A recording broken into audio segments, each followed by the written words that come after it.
will now come to order. Ms. Weaver, would you please call the roll? Dr. Spangler? Here. Mr. Payne? Yeah. Ms. Davis? Here. Mr. Parks? Here. Ms. Ellis? Mr. Worthy? Here. Ms. Williams? Here. Mr. Huff? Here. Ms. Thornton? Thank you. I'd like for you to stand, join us in a moment of silent meditation, and we'll follow that with the Pledge of Allegiance.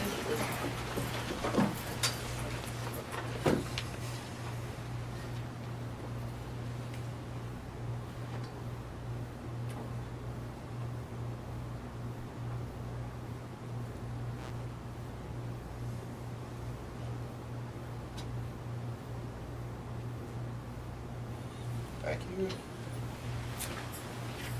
Pledge allegiance to the flag of the United States of America and to the republic for which it stands, one nation, under God, indivisible, with liberty and justice for all.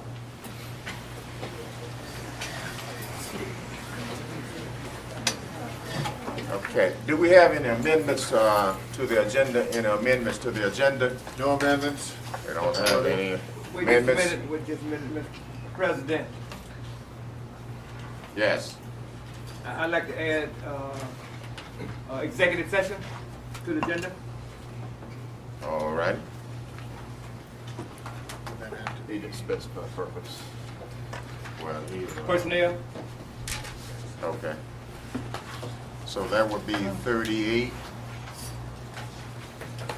Executive session, okay. All right. He just asked for a point of order recommendation, just for amendments. Do they have to be approved by 2/3 vote, or are they just part of the agenda? Amendments to the agenda are just majority vote. Majority. Okay, any other amendments to the agenda? I'll have a motion to adopt the agenda. Moved by Mr. Payne, got a second by Dr. Spangler. All in favor? Motion passed. Okay, recognition, achievements, and awards. That's Ms. Lynn Dukes this evening. Lynn? Good evening, Mr. Superintendent, Mr. President, and members of the board. I am pleased to recognize the accomplishments of many outstanding individuals. As you can see, our room is full, and groups this evening. Honorees, when I call your name, please come forth, accept your certificate, and shake the board members' hands. First up is the Future Problem Solvers State Winners. The Clarke Middle School Community Problem Solving Team won the state level competition and were invited to compete at international competition in Iowa this past June. We are very pleased to announce that several students that went on to compete at the international level placed third. That project was for the OWL to Be Your Peer Tutor, which used funds from the 2013-14 Eve Carson Service Learning Grant to provide assistance to sixth graders in math and reading, both at Clarke Middle School and after school at the Athens-Clarke County Public Library. The honorees are, I'm going to go ahead and apologize for the names, Andrea Omburo, Jason Brink, Parker Brown, Andrew Caldwell for the international team. Come on.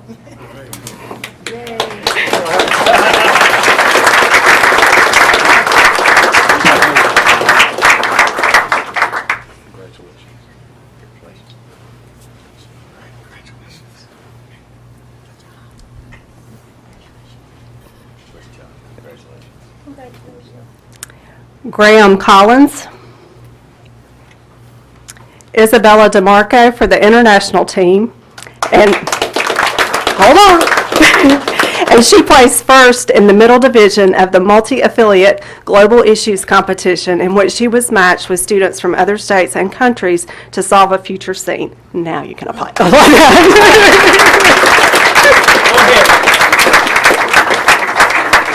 good.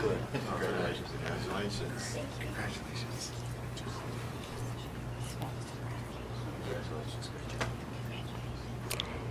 Kiki Griffin, Flora Electric, Caroline Mobley, international team.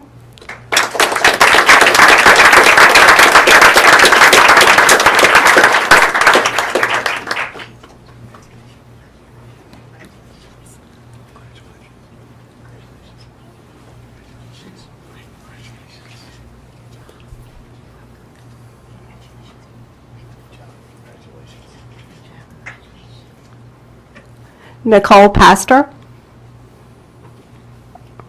Emma Ramsey, Wendy Reyna Cordoba, Riley Wilson, Clara Whistler, International Team.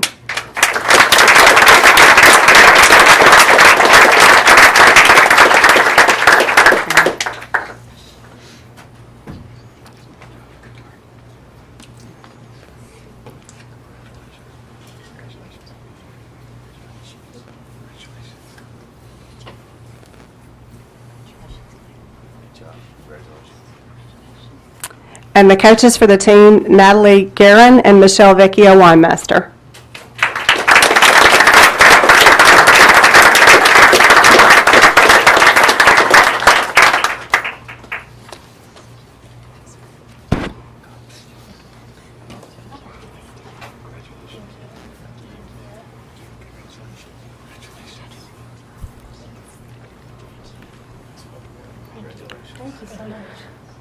Next, we're going to recognize the Science Olympiad winners. Timothy and Chase Science Olympiad teams competed at the State Science Olympiad competition at Kennesaw State University after placing second and third at regionals in Athens.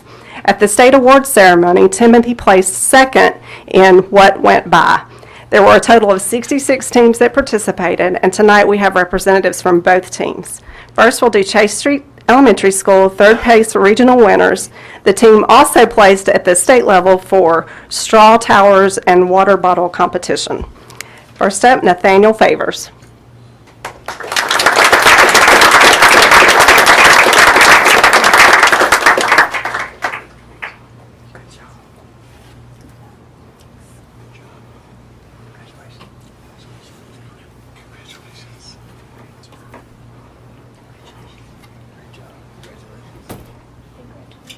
Penelope Merva.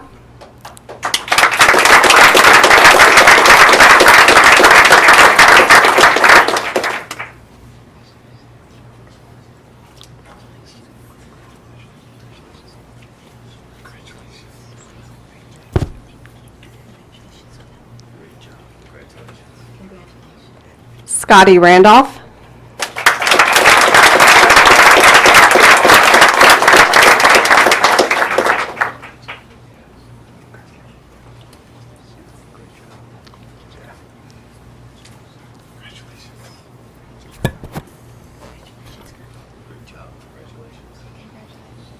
Anna Tenner.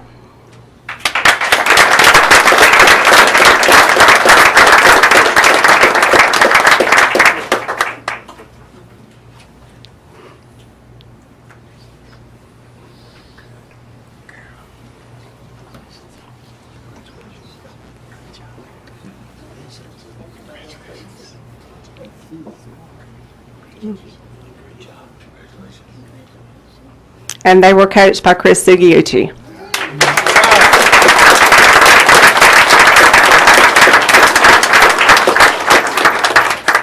Thank you, sir.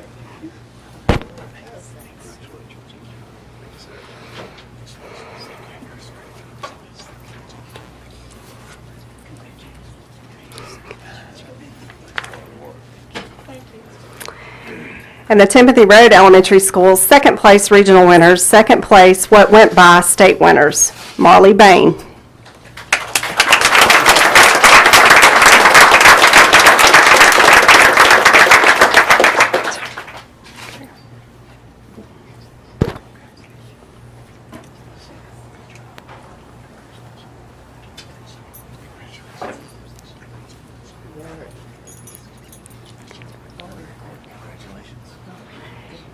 Harrison Carmack.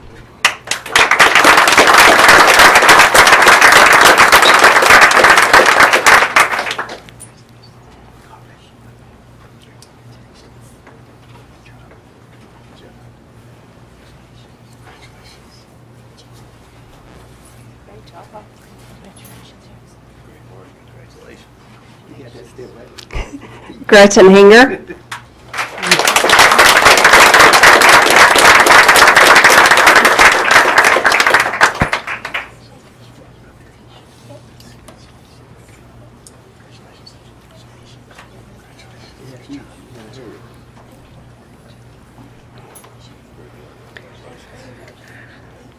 Thomas Jones.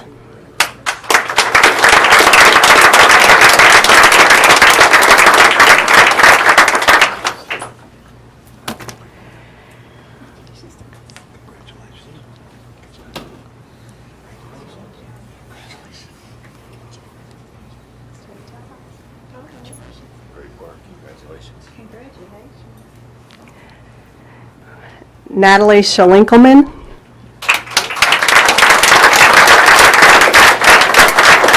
Was it bad? Did I get it right? No.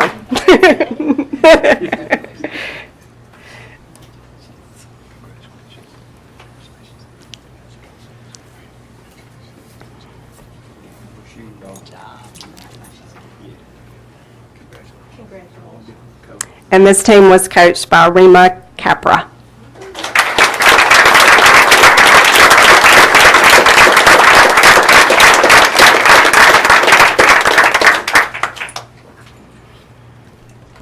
Thank you for your hard work. Thank you. Great job.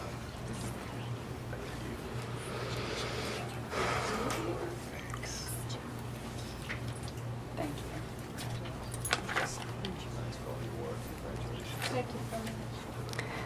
Next up, we would like to recognize our Google Certified Teacher. Google selected Barrow Elementary School Media Specialist Andy Plemons to be the attendee at the Google Teacher Academy held in Atlanta this summer. The two-day intensive program is designed to recognize educators who are doing innovative and exciting work with technology in their classrooms. Only 35 teachers were selected out of an estimated more than 600 applicants, and the educators received hands-on experience with Google's products and technologies, learned about innovative instructional strategies, and received resources to share with their colleagues. Way to go, Clarke County's Google Certified Teacher Media Specialist Andy Plemons. All right.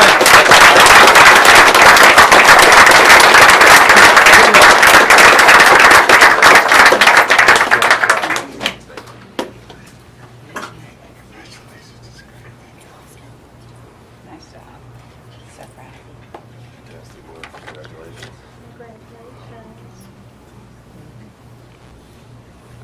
We all enjoy following this story, so now we get to recognize the ROTC D-Day Parade representatives. The Cedar Shoals High School Junior ROTC recently represented Georgia in the 70th anniversary of the D-Day Parade. Of all the approximately 3,500 JROTC programs in the nation, only 50 are selected, one from each state. The event was June 6th in France, the first town in France liberated by U.S. paratroopers during the Normandy invasion. The youngest veterans are nearing the age 90, so this was one of the last parades in which they will participate. Also of note, the Cedar Shoals High School Junior ROTC program is an honor unit with distinction, which rates them in the top 10% of the programs nationwide. We are proud of our Cedar Shoals Junior ROTC. Cadets: Asia Armour, Caitlin Arquette,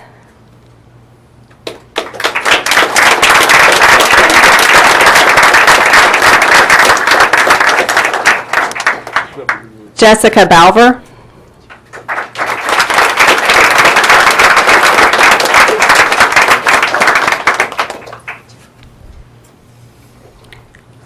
Spencer Bennett,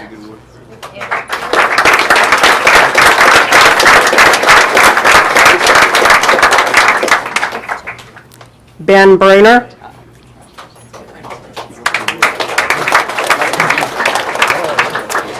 Brian Campbell,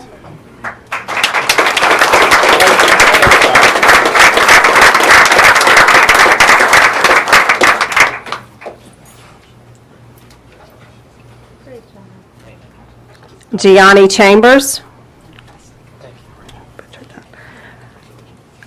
Colin Davis, Stuart Davis,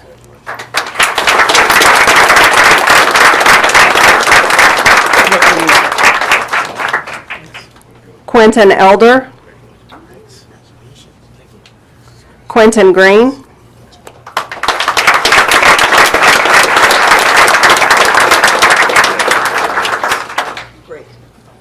Thank you, young man. Joshua Grider,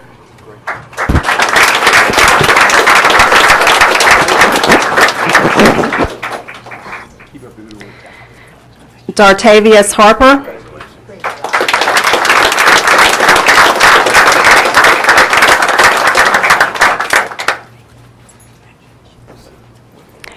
James Hussey. Jeffrey Jackson.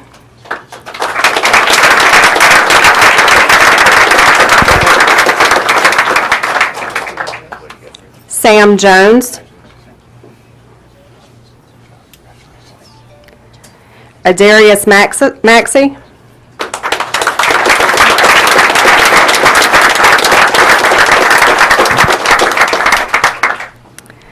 Tyler Miller. Kevin Nichols. William Oglesby. Alexander Ondo.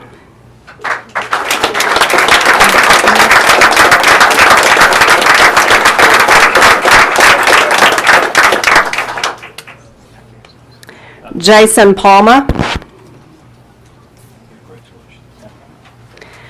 Tyreek Porter.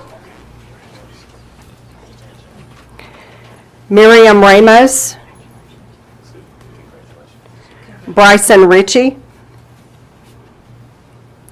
Deshaun Robinson. Aaron Sanders. Brianna Sims.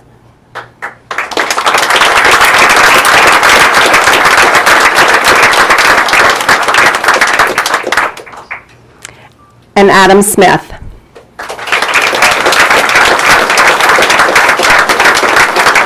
Okay. Jeffrey Palma. Good.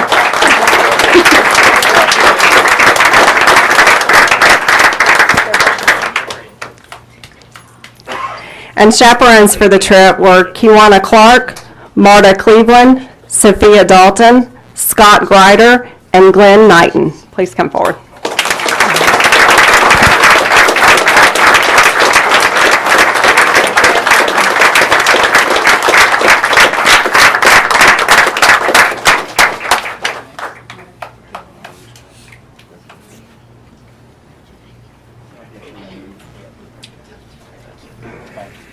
Sophia.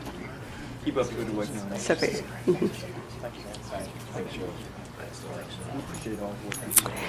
Instructors are First Sergeant Antoine Clarke and Lieutenant Colonel Eric Cleveland.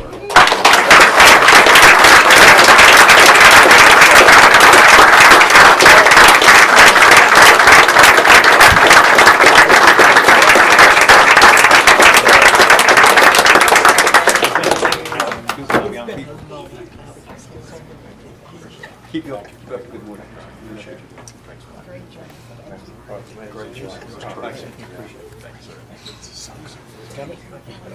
Thank you for everything. Thank you very much. Awesome. Thank you so much. Thank you so much. Thank you so much. In education, we make words out of, or acronyms. Is it GATOR? Is it GATOR? Is that how you pronounce it? You don't know? Okay. We're going to go with GATOR. I know, that's why I asked. The GATOR Gold Award, the Clarke County School District Transportation Division, recently won the Georgia Environmental Protection Division's GATOR Gold Award. The district received this award for reducing diesel emissions, pollutions, in bus fleets through the Diesel Emissions Reduction, which is the DER program. Tonight we are honoring the CCSD Transportation Department and Director Kathy Benson, who is the current president of the People Transportation Safety Competition Foundation in Georgia, and a board member at large of the Georgia Association of People Transportation, and she is here to accept this resignation.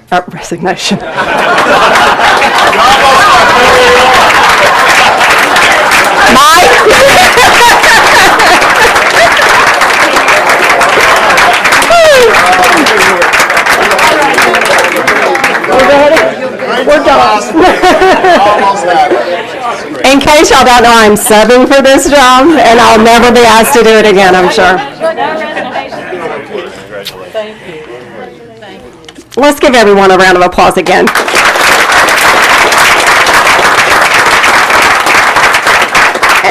And again, on behalf of the Clarke County School District, congratulations to our honorees. You have represented your school district and community very well, and you continue to make us proud to be CCSD. Great. Okay, Mr. Superintendent. Yeah, certainly I would concur. Thank you, everyone. And we had a great way to end our year last year. And boy, I can't think of a better way to start our year, to see just what you do. You do at every level. You do from our students to our teachers, to our instructors, to our coaches. It's pretty amazing the depth at which we're involved, not in just our community, but now in the world. In terms of representing our nation, it's pretty incredible. So thank you for all you do, and thank you for just starting this year off the way it should be. Thank you. Okay, thank you very much. We're going to go ahead and move the agenda. Next on our agenda, recognition of visitors. We have 2 this evening. I need to read a statement before you speak.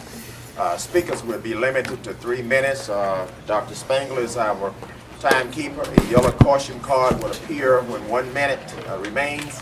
A red card will appear when time expires. Perhaps I need to wait until we clear the room. Yeah. Okay. I forgot about that. Okay.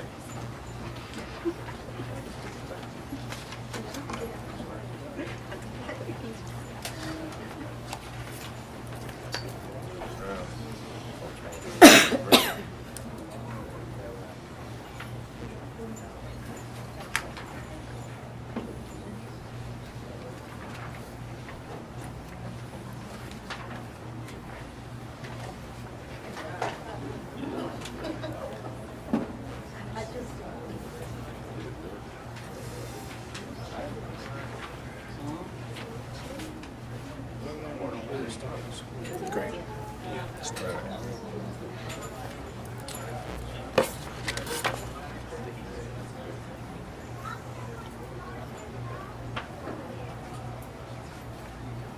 Okay, I'll begin again here. Speakers will be limited to 3 minutes, and I mentioned that Dr. Spangler is our timekeeper. A yellow caution card would appear when 1 minute remains, and a red card would appear when time expires. At this point, please conclude remarks. No speaker should indulge in personal attacks while speaking. All comments are to be addressed directly to the Board of Education. Personal concerns may be addressed in writing to the superintendent or the president of the Board of Education. Our first speaker for this evening is Ms. Denise Smith, Valued Teachers, School District 403B/457 options. Ms. Smith. Okay. Thank you. Good evening. Thank you for your attention and time. My name is Denise Smith, and I've had the pleasure of working with valued teachers and employees of the Clarke County School District for over 12 years, offering 403B and 457 products of LSW. Within 2 years of working with Clarke County employees, valued teachers became the #1 provider and maintains that standing today. We feel this is due in part to our philosophy of education, not enrollment. We teach the value of retirement education to all school employees. I speak tonight as an advocate for all Clarke County employees. Invest in You has been hired as a consultant to advise the district and evaluate their 403B 457 program. Previously, I was told that an employee committee would be consulted with before the request for proposal to the 403B 457 companies, that employees would provide input regarding what they want from the company or companies. It has recently come to my attention that the RFP will be written by Invest in You, and then after the companies respond, employees will assist in selecting from those companies. In the past, Invest in You's RFP specifies one company that offers both plan administration and a mutual fund platform. If the Athens-Clarke County RFP is written consistent with past RFPs written by Invest in You, valued teachers and LSW will be eliminated as a choice for Clarke County school employees. before and without employee consultation and education. This has happened in several districts in Georgia. Dougherty County and Alabama just reversed their decision to go with the sole provider, and they added value teachers back as a choice for their employees. Data compiled by the Pension Education and Research Foundation shows that employee participation in a 403B 457 plan drops when the number of providers is reduced. Those statistics are available as a handout. If an employee is comfortable going online and selecting from a variety of investments, they should have that option. Many Clarke County employees do not have home computers, and others have computers but prefer a local, live person to ask questions of and to assist with paperwork and retirement planning. They should have that choice. Through the Freedom of Information Act, I have an email from Jamie Story of Invest in You to Larry Hamill dated August 28, 2013. Jamie Story writes, quote, "We discussed at the end of the meeting how important it would be not to over-inform at this stage. There are two specific issues that you do not, in capital letters, want to lead with: auto-enrollment and exclusive provider. Before having the benefit of truly analyzing the pros and cons of each of these features, your superintendent and board members will shut this down without all the facts," end quote. Have the pros and cons of these features truly been analyzed? Excuse me. Told me not to get emotional. Are the best interest of all Clarke County School District employees being considered? Once again, value teachers and LSW want to continue to provide education, service, and partnership to the employees of Clarke County School District. Thank you. Thank you, Ms. Smith. Our next speaker for this evening is Ms. Susie Addison, Pupil Transportation. Could you take mine and pass? Good evening. Good evening. I am here with concerns about my daughter receiving transportation. And before I start, I want to say two things, because the 3 minutes will be up in a few minutes. And that's corruption in high places. And what you do to the least of these, my children, will be done to you, and it is done unto me. And I hope you all understand what I'm saying. All right. First of all, I want to start by saying the information that I passed you out, go on the website at the bottom of that letter, and you will see why I had to transfer my child from Gaines to Bunny Shoals. I was told that I would have to provide transportation if I changed her, but I did not have time to worry about that. The situation was so crucial, I had to move her like the snap of your finger. I even had problems, with getting her transferred. So her legal advisor wrote a letter, and we got her transferred. I talked to the legal advisor on yesterday, and she said that there are funds and there are ways that this child can be transferred. So I'm asking you to look into it, because it was some things done on yesterday that was very demeaning to me, and it showed a lack of concern for my daughter. She has been through a lot of trauma, and she does not need to go through any more.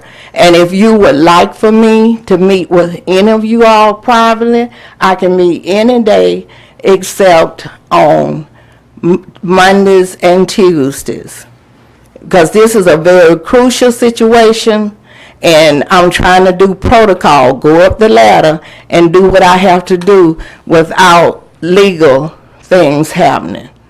But it's awful what's going on. And like I said, corruption in high places, and what you do unto me, you've done it. What you do unto the least of them, you've done it unto me. So I'm just asking you to consider it. If you want, it's a long story, not a real long story, but if you want to meet with me in private, you can call me on my phone or whatever, and I will explain it to each one of you. Thank you. Thank you, Ms. Addison. Okay, we're going to move the agenda. We're down to item D, Superintendent's report. Dr. Lanou. Great. Thank you, President Worthy. And obviously, school has begun. Oh, yes. Yeah. And as always, it's a great opening. It's a great opening because teachers start classes and start instruction from day one. And as we walk schools for the first day and the first several days, it was really incredible. I want to just thank our teachers and our school leaders for engaging already in our kids from day one, and not waiting for 3 or 4 days in some transition. But I also want to thank our district services. I walked through and watched our cafeterias as they were so prepared, and it was pretty amazing as I watched pre-K, which I've never done before, on the first lunch line. It'd be interesting to count when you open a bowl of Cheerios where they actually end up. But I just want you to know, I watched a bowl, and I don't think it was. I think there was 2/3 left. And there were an awful lot of Cheerios, and they were not in someone's spoon or mouth. But to watch the patience of getting just students to go through the line and pick out their vegetables and so on is pretty amazing. And our buildings are, I will say this, I've been here 5 years, our buildings, to me, were the cleanest and most ready to go that I've ever seen them in 5 years. And that includes some pretty challenging construction project. I'll probably put a little caveat with Clarke Central. I mean, that's you're not sure what to clean, and we're going to go through that a little bit because there's just a lot going on that project. But across the district, it's pretty amazing. And we work out Kingston Transportation, and Kathy is here, but we get very few calls, and we do, and they're cleared up. And it's a pretty complex system to do AM pickups and PM pickups and make sure they get to the right place and in the right hands. But overall, it was really smooth. But the tone is terrific, and our kids are ready, and it's pretty exciting when you talk to teachers and. Their comments is, I just couldn't wait to get back and I'm ready to go, versus, gosh, it's here and summer's over. It's a whole different kind of conversation that's occurring. So I just certainly want to just give my thanks to all for a great opening. Yes. And I'm glad Kathy's here. How are we handling discipline problems on buses? I've already gotten 2 calls. I mean, is it just the kids being excited going back to school and it's just going to calm down? Or is there something that we do? What happens, and obviously I think it's probably pretty fair to say that our buses, we have monitors on our buses. We've done a lot with that. But coming to school and leaving school, kids get pretty excited and when you have to sit in your seats and be quiet. But many of our schools, I don't know this year to date, they meet with their bus drivers. They have a plan. When students are misbehaving, they're turned into the assistant principal. If they go to the bus drivers, they come back to the school level. So if someone has concerns, they need to call their school principal or assistant principal ASAP, because our schools are ultimately responsible for any kinds of situations that arise. So if people have concerns, call their principal. But I can't speak to board members there what. No, I mean, if that's where they need to be directed, Yes. that's fine. That's Yeah. where we'll start at. Yeah, I mean, we've increased monitors. We try to work with kids to keep them on the bus, because if we don't put them on the bus, they don't get to school. And try to create safe environments. But I think I would share. We also have new digital cameras on our buses. So make sure we can at least archive what's happening and see. But it's you put a lot of kids on the bus at the end of the day, and it's got its inherent some challenges.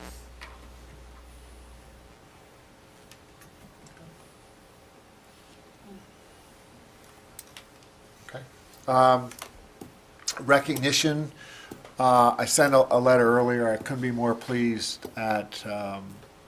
On the east side, has received their International Baccalaureate accreditation, and some of the board members were part of that. I can't remember who was at which east side and west side. I remember we had 2 visits, but again, 3 years ago, gosh, or was it 4? I lose track now. But we began that process to prepare our schools to go through the process of accreditation for International Baccalaureate. We are probably one of the only districts that I know of that actually the IB Corporation knows that decided to do International Baccalaureate in the middle years program for all of their students. And in fact, I think the site visit for those that were here, I think there was some mention that they were quite surprised that we had for all students, and that was something we said right from the onset. And one of the questions that was posed that I think it was a response that was very different is, why did we choose the middle schools program and not start with the high school, which we're investigating at this point, which is the IB diploma program. And the reason why is we felt that the international lens and the higher order thinking questions that are is the framework for IB would challenge our kids. And so whether they were going to go into an IB certificate program or dual enrollment or whatever path they chose, we felt that the program in the middle school years would begin to, with the rigor, just challenge our kids and have them be prepared to make multiple options. And I believe that is what's happening, and we're going to start to see that. But to think that Clarke County School District is fully certified as international baccalaureate schools and middle school programs for all 4 middle schools and both high schools, I think is a real feather in the individual's cap. And getting that final destination for the East Side was a celebration. And Karen's there, and Karen, thank you, because she's been really instrumental in leading that whole piece. I'm going to have to say thank you to our IB district team and to our coordinators and our principals who are here representing the schools. Teachers have done the lion's share. I also, as I thank schools, I would also like to thank those in our district office, the open school, and we have different people in different places, and of course Dr. Price moving on, and I want to just give a shout out to Dr. Tavernier, who as I said so eloquently in my speeches, it was the best thing to move him to executive director of teaching and learning. That way he could do both jobs when Norris left. But along with others have really coalesced and have done a really nice job. And so I want to just thank the team of district office and our coaches to making sure that our instructional program's in place. And as I said to all of the faculty, there are lots of pieces you don't see, lots of pieces, and we might have had one kind of fall off a little bit, but at least we picked it up relatively quickly. The last, of course, is that we have construction projects, and what I've asked Mr. Gilbert to do is to give us an update of where our projects are at. One is because in the moment they impact people. They're impacting our schools and its changes. 2, they're impacting because they're creating excitement of what they're going to be in a year. But third is so that everyone would have at least a picture of what we're doing right now, because it probably has the greatest intensity of right, Ted, in terms of dollars and SPLOS, probably right today. So with your team. Really does. I'd like John Gilbreth and Joe Dunnigan to come up, if you would, and stand with me. They really push it hard every single day, and I'm going to introduce their projects in just a moment. And you certainly ask questions along the way, but this is SPLOST for us, and they're doing a great job. If you'll take a look, I know it's behind you, it's a little hard to see over there, but if you'll look, we'll go through and talk just briefly about each project and what we're doing. The current SPLOST project, I'm sorry? Cut the lights. Cut the lights. Mr. Hardaway? Push the slide. There we go. Excellent. The projects we're working on right now: Clarke Central, Whitehead Road Elementary, Barnett Shoals Elementary, Technology, and our security initiative. Clarke Central began this spring. The first phase was the ROTC building on North Campus and the second and third floor of the West Wing. That was classroom modifications. The administrative wing, and I mentioned these are being done in a particular order. Joe Dunnigan has worked out a phasing plan that's amazingly complex, but you can't do this until you do that, and it's a domino effect all the way through. So when you see different wings and areas beginning construction, there's quite a plan to it. Administrative wing is now, because we've got to free up space in the older building to begin that soon. So it starts right away, probably this week, Joe? Got the permit today. Permit today. Other construction, Phase 2, the west wing first floor demolition is underway. It's way along. The band and chorus building, you're going to see in a moment, was demolished. And the middle courtyard building, sometimes known as the Styrofoam building, there's a demolition there. Upcoming, I mentioned the administrative wing, the new media center building in the middle, and right now there's major, very, very important mechanical, electrical upgrades in place. The overall construction budget at this point is $30 million. It's a 2-year project. We're looking to finish and walk away hopefully in August of 2016. Our architect is Collins Cooper Carusi in Atlanta. Our construction management firm is Piedmont Construction Group. And again, Joe Dunnigan has the assignment for Clarke Central.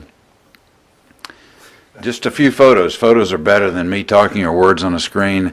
This was right in the middle of campus, and you'll get a little more orientation as we go through. This was a shot I took one day from the second or third floor of the west wing, looking back, the connecting bridge, and to your right was the band and chorus area. And that's the band and chorus area as of a few days ago. It's literally gone. Looking at it from the other side, back at the west wing, nothing but some dumpsters there at this point. This, just various photos. This was the middle building again, the connector and the band room. It's a little difficult with that light right above it over there to see, but just more demolition in that middle area. The idea there is not only to make room for the new media center, which will be a spectacular part of the campus, but there's an access of students that naturally filter from the student parking lot, and in the past they've not had a really central place to enter the building. This is going to give us a way for them to come down into a nice courtyard, a gathering place, and an entrance for them. If you go into Clarke Central anytime soon, you're going to run into plywood. There are barriers everywhere as a means of keeping students and staff safe. This is in the west wing, newly enlarged classrooms. We went from smaller classrooms. This is 930 feet, and this really works towards collaborative and project-based learning. It allows flexibility in the classroom, and that's what our teachers have been asking for a long time. And Ted, that furniture is the old furniture. That is the old furniture. We're going to hold on that through this year, and then at a certain point, we'll bring in all the new that allows more of the collaboration. That's just a shot Joe took. A little bit blurry, Joe, but that's one of the floors in the west wing. This is an access point into an infrastructure area underneath the south wing. And you'll just see a couple of shots here of some mechanical infrastructure we're putting in place. Joe and his team worked on running conduit for our data network around the whole campus so that we're much more identified with that and protected. Some of it for fiber optic there. This is a shot of the ninth grade freshman area on North Campus. This is the mobile modular building that was put in place. What's really unique about it, that's a shot inside one of the classrooms there. They're really beautiful classrooms, and the corridor is enclosed. It's down the middle. There's restrooms and administrative areas as well. This is just a shot from the cafeteria area, walkway that goes all the way back to the ninth grade academy, and that's the ROTC building on the left that's currently under construction. This is a ramp. Everything has changed over there, and so if you hear comments about Clarke Central and what's going on, it's quite different. As you walk around and move between buildings, it's quite different. This was to accommodate traffic in and out from the ninth grade area. This is a shot from the stadium up towards the old gym. And this is another modular unit that was put in for band and chorus. We thought it best towards the end to make sure that they make a lot of noise sometimes out there and needed to be in their own area. So we have that for them. Just to note, I made a comment to Ted, can we turn back? I think the answer is no. We are fully committed to the Clarke Central project at this point. Not that we did, but we made the commitment. No, you have to leave Athens if you do. We're into it. But it's pretty complex, but I will say people have risen to the occasion. They've really done a nice job. Well, and day one of school was a day that we wondered how everyone would react, how they would move around, and Joe said it, Dr. Lanou said it, and others. It was, I remember Mark Tavernier saying, it was very, very smooth, way better than expected. So students and staff, very flexible, did a great job. Uneventful, which is a good sign. Another good term. Very good sign. John Gilbreth manages the Whitehead Road and Barnett Shoals projects. Whitehead, you'll see in a moment with some photos, is well underway. It started this spring. It's cleared and graded. It'll be our largest elementary when we're through at 109,000 square feet, 49 instructional units, and it's due to be finished next summer. So a lot of work to do there.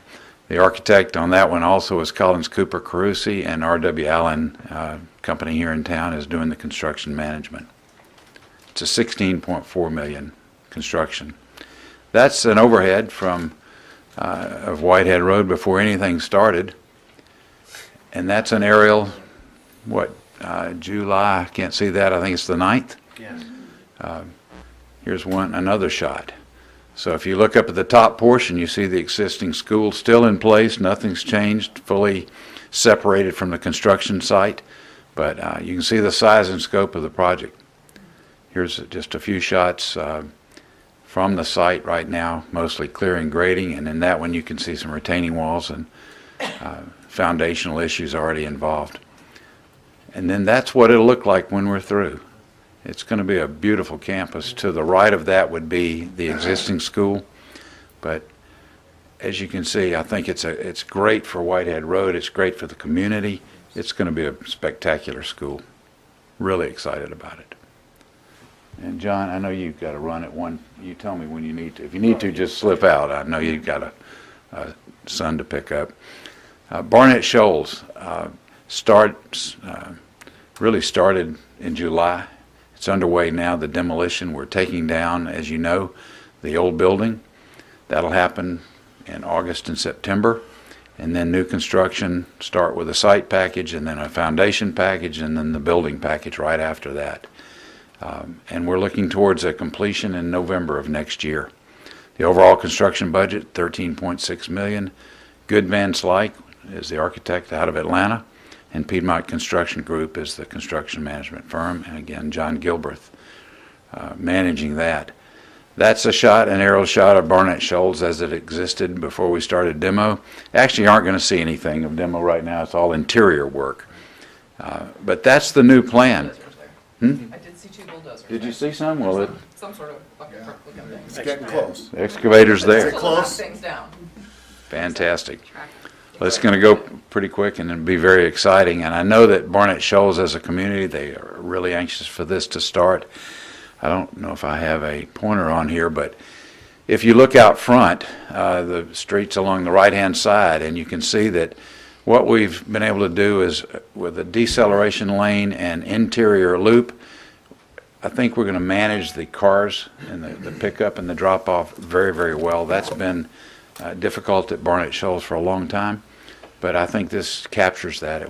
John's done all the counts, how many are there, and every day, and I think this is going to solve the problem. It separates totally the cars and the buses in terms of students coming to campus, and it provides excellent at the bottom staff parking. And what you see there, the front portion next to the driveways is a single story that will house administration, cafeteria, media center, and gymnasium, and then the back angled area is a 2-story.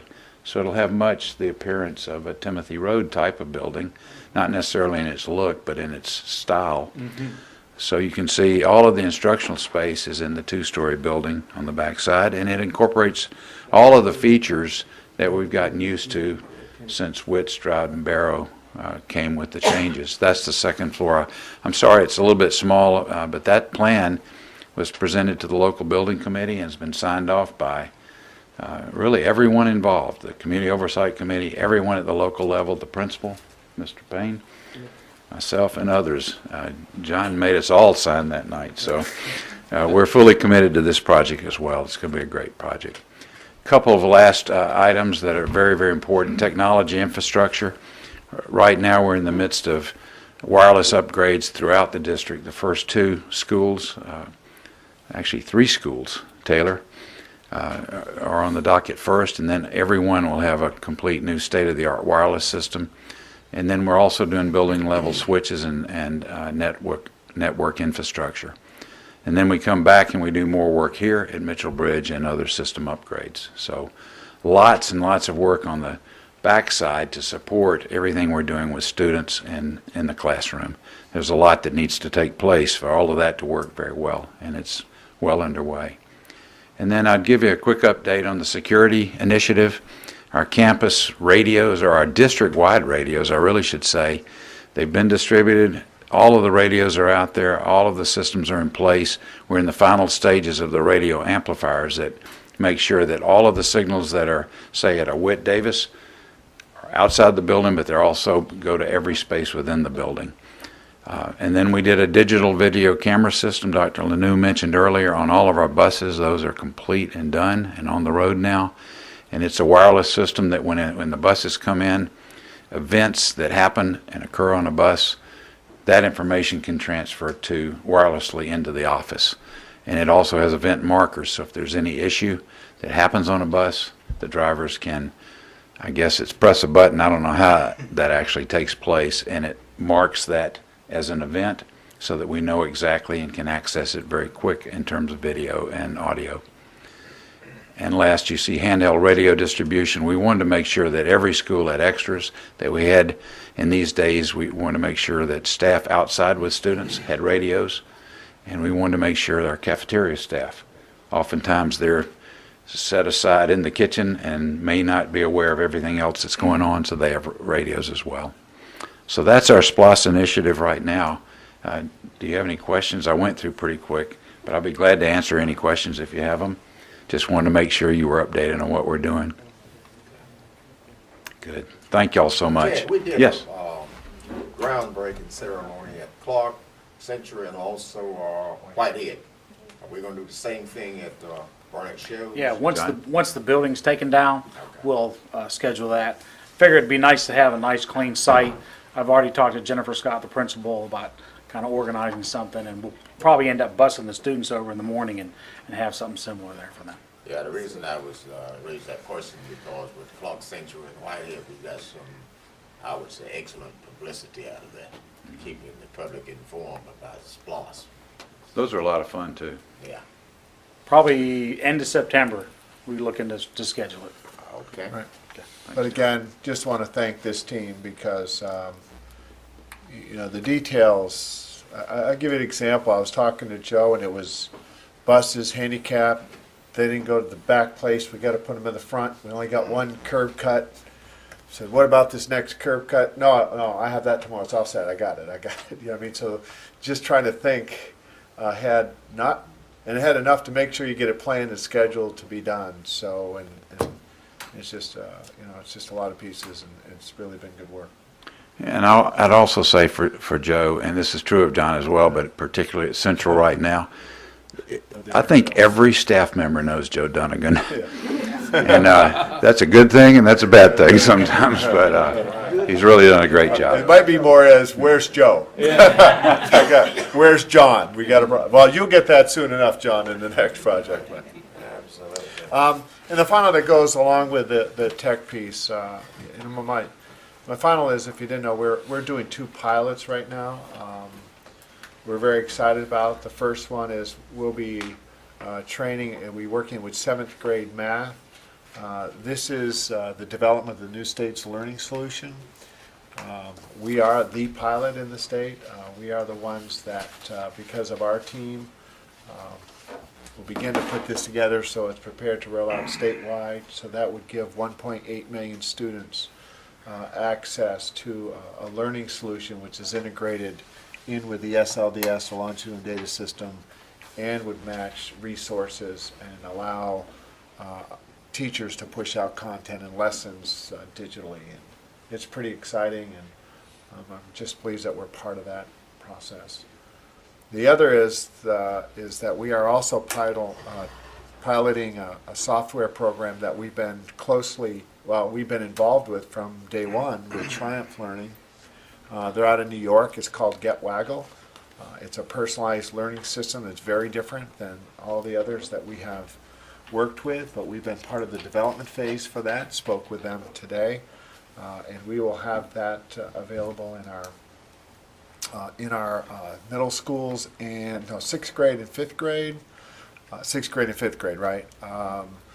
That our teachers be working on that, and it has some elements that are pretty unique, especially with the use of, struggle. We're going to get it to Clever, which is an interface for single sign-on, and of course they've been also working with the Gates Foundation, and so we're just one of 2 schools that are piloting that piece. But I would say we're the only school that's looking that in the way that I think it's supposed to be, and that is looking at personalized learning and not another remedial program that's outside the classroom. And that project will get going in the next week. So, What's the focus of Waggle again? What's that? It's called Get Waggle. It's a software program.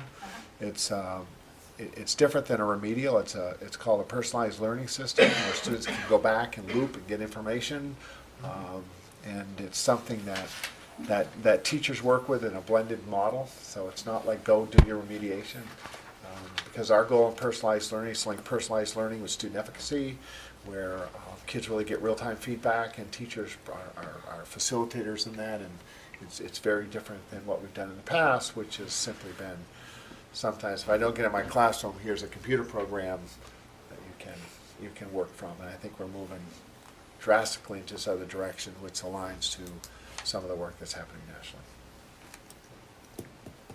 That's it for my report. Okay, we can Thank move you. to item E, board reports. Payne. Yes, sir. I'm going to yield to my distinguished colleague from District 3. She accompanied me to Savannah, and I'm going to let her go first. And Alrighty. you have some material that I passed out for her. And this material is from an author, Ruby K. Payne, and the title of her presentation, actually it's probably a new book, What School Board Members Need to Know About Socioeconomic Class Issues. And I thought it was she did an excellent job, of course, in her lecture to us in presenting the I guess it's kind of the norms that we experience whenever we confront somebody or meet somebody or do something. And so we had a couple of aha moments in her presentation, just awakening us to what we see, how we interpret what we see, and what we should do with that in terms of applying it to learning and learning abilities and learning styles. The other thing that I attended, that I went down early for, was a policy workshop, because I'm on the policy committee, right? And so I really, probably could have, I wish I could have gotten more of these books. Then you wouldn't have to pay to go to that course. But it was an excellent all-day session presented by the lawyers at GSBA about school boards and our responsibilities for policy, and how actually the derivatives of some of the policies that we've been asking questions about, where they came from. And there actually is a grid that maps all of those numbers and letters to something, so there is meaning behind that. And that was one of our big questions. So that part was excellent. We had some really good speakers at the, I'll let you talk about the conference itself, because again, my focus was primarily the workshop and the great speakers that we had there. And we have some goodies. Wonderful goodies. First, I want to thank the superintendent and the board for your continued support of Workman Comp and Risk Management Fund. Our audit was completed, and it shows that we have in reserve in the Risk Management Fund over $15 million, and in the Workman Compensation Fund over $11 million. And what we do with GSBA, often we have surveys. We have people to do surveys. And one of the things that we found out in surveying, that the school system that have one individual as a safety person for that district, there are fewer accidents, and some schools have no accident because this individual is busy looking at playgrounds, going in cafeterias, and throughout the school yard looking for means that could cause accidents and try to prevent them. And the other thing is, every year after we do our audit, Lloyd's of London, that is one of the largest insurance companies in the world, and we have to take our report over there to them.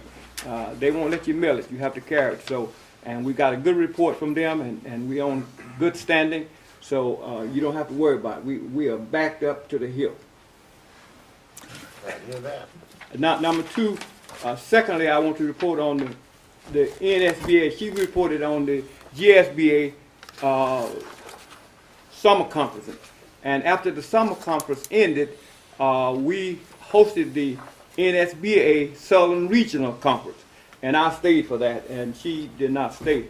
And I just want to report on that because she reported on the GSBA conference, and I want to report on that. That was a great conference, and they had great speakers. They always have outstanding speakers. This was the last Southern Regional Conference that the NSBA will have because of funds and other things that it's a burden to have the national conference and then have regional conferences. It's too expensive, and this was the last one that they had. And Michael Thurman was one of the speakers at the conference, and he did a superb job, and everyone had a good time in Savannah. Lastly, when I came back, I gave all of the board members some material, and this material was from John Spence. It was very important. I have attended conferences for 29 years, but this man, he's the best that I ever sat under. And he, as he spoke, and I'll get my book because I don't want to misinform you.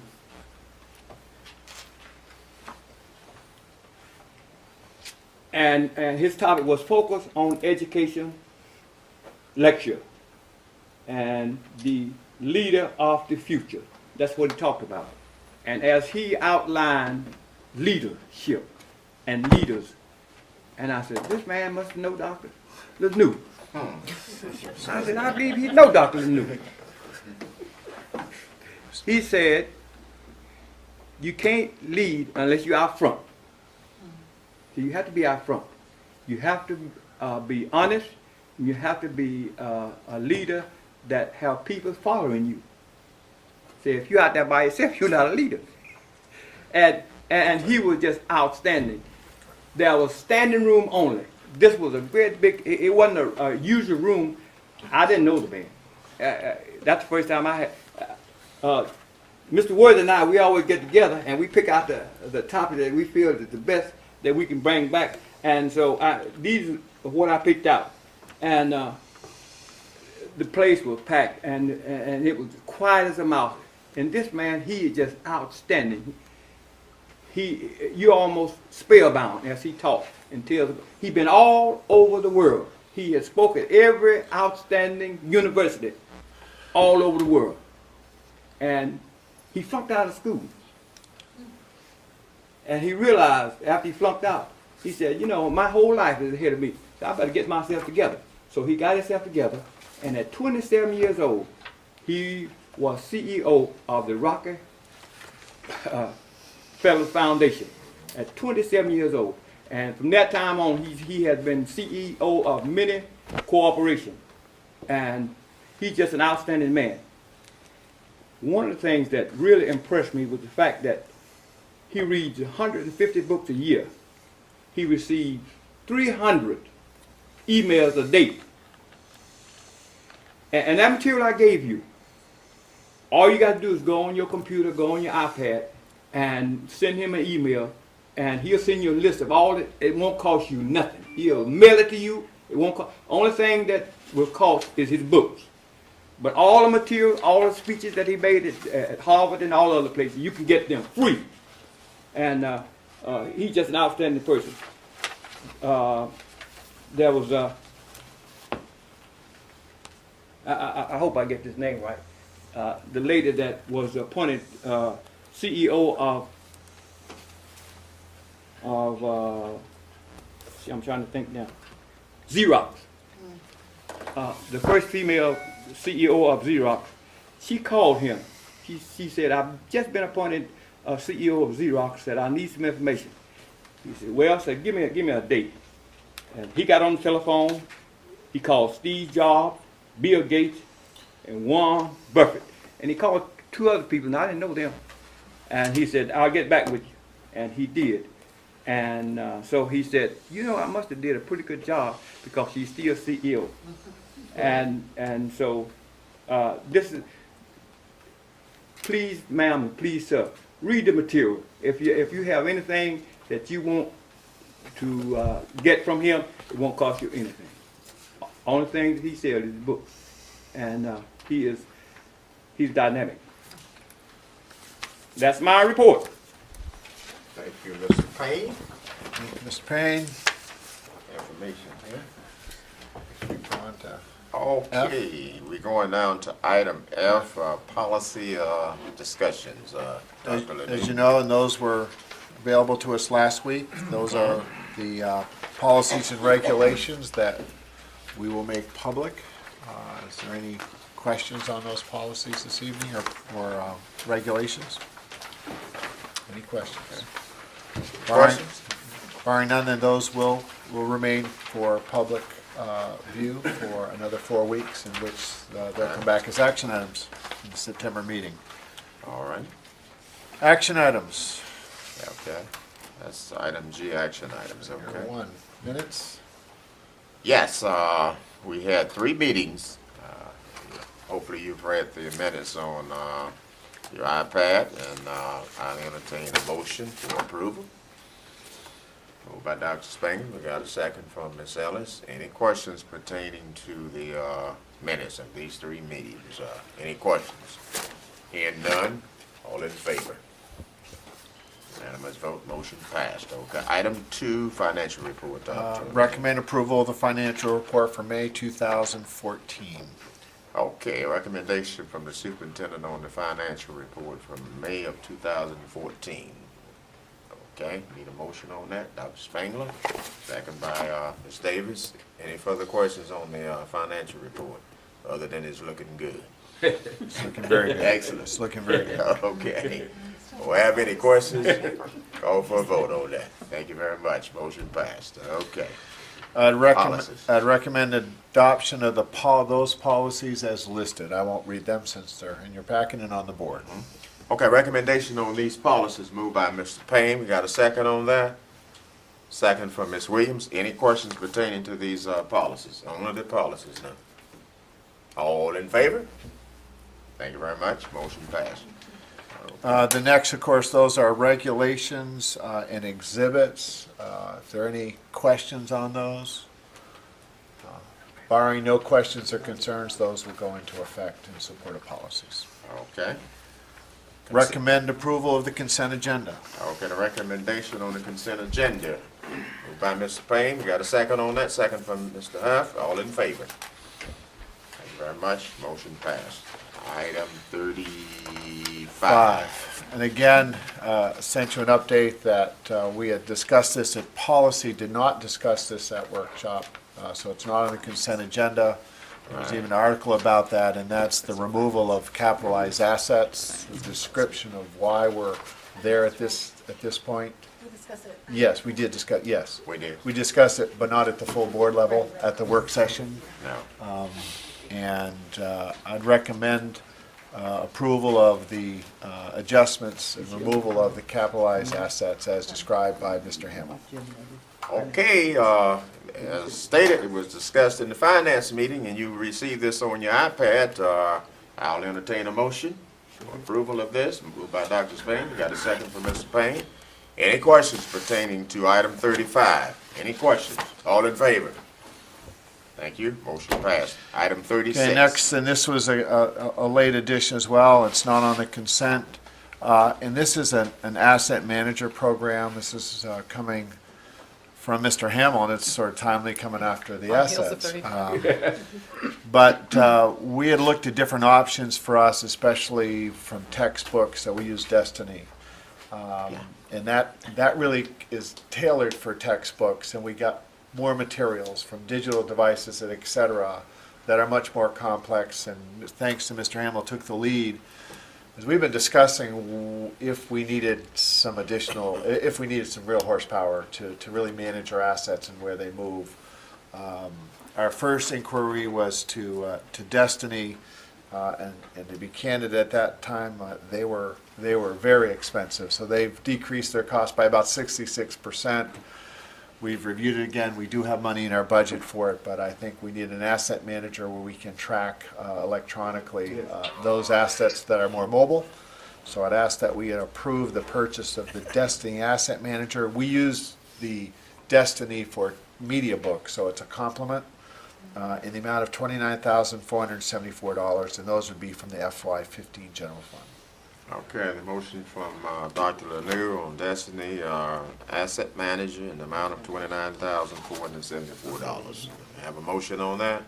Moved by Mr. Huff. We got a second on that? Second on that? A second by Dr. Spangler. Any further questions on this recommendation? Go ahead, Dr. Spangler. When you say this is from FY15 general funds, is that a budget amendment or is it within existing business services budget? Well, Existing budget, okay. what we're trying to do is to addition by subtraction. Right. So. Just checking. Okay. Any further questions? All in favor? Okay, thank you very much. Motion passed. I would ask if relevant or not, whether we need to move personnel recommendations after or do personnel recommendations addenda before. I was going to ask that we did it after we go into personnel, since Mr.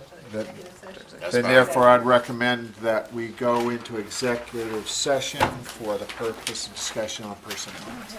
So, You only said personnel, so that's That's only person. That's all then. Can't do anything else like that. Okay, I need a motion. Moved by Mr. Thornton, have a second from Mr. Payne. All in favor going in executive session? Thank you very much. Motion passed. Executive session, we are. Okay, I'll trust you.